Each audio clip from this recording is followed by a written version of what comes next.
Happy 15th of the month, and I'm reading Proverbs 15 in the Amplified Bible.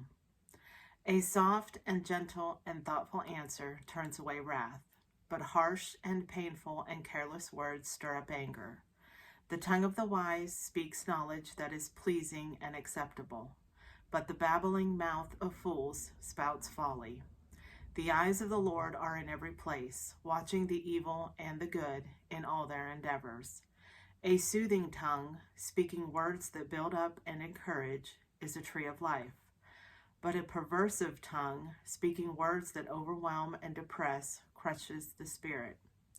A flippant, arrogant fool rejects his father's instruction and correction, but he who is willing to learn and regards and keeps in mind a reprimand acquires good sense. Great and priceless treasure is in the house of the consistently righteous one, who seeks godly instruction and grows in wisdom. But trouble is in the income of the wicked one, who rejects the laws of God. The lips of the wise spread knowledge, sifting it as chaff from the grain, but the hearts of short-sighted fools are not so. The sacrifice of the wicked is hateful and exceedingly offensive to the Lord, but the prayer of the upright is his delight. The way of life of the wicked is hateful and exceedingly offensive to the Lord, but he loves one who pursues righteousness, personal integrity, moral courage, and honorable character. There is severe discipline for him who turns from the way of righteousness, and he who hates correction will die. Sheol, the netherworld, the place of the dead, and Abaddon, the abyss, the place of eternal punishment, lie open before the Lord. How much more the hearts and inner motives of the children of men? A scoffer, unlike a wise man, resents one who rebukes him and tries to teach him, nor will he go to the wise for counsel and instruction. A heart full of joy and goodness makes a cheerful face, but when a heart is full of sadness, the spirit is crushed. The mind of the intelligent and discerning seeks knowledge and eagerly inquires after it, but the mouth of the stubborn fool feeds on foolishness.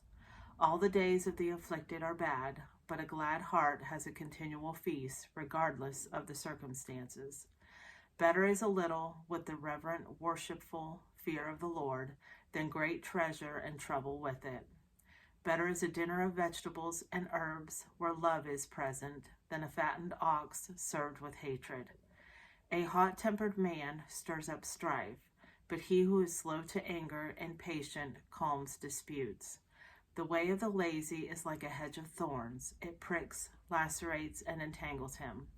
But the way of life of the upright is smooth and open like a highway. A wise son makes a father glad, but a foolish man despises his mother. Foolishness is joy to him who is without heart and lacks intelligent common sense.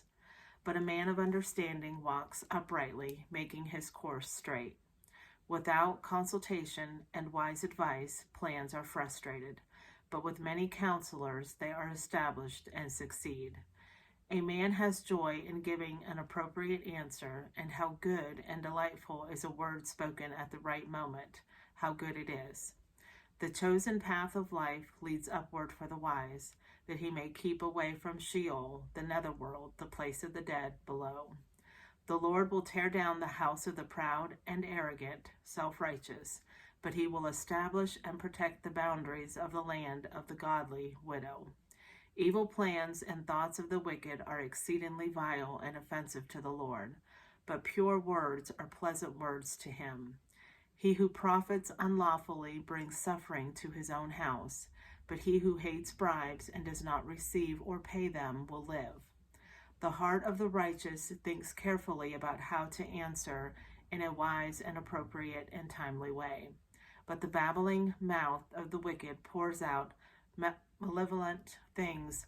The Lord is far from the wicked and distances himself from them, but he hears the prayer of the consistently righteous, that is, those with spiritual integrity and moral courage.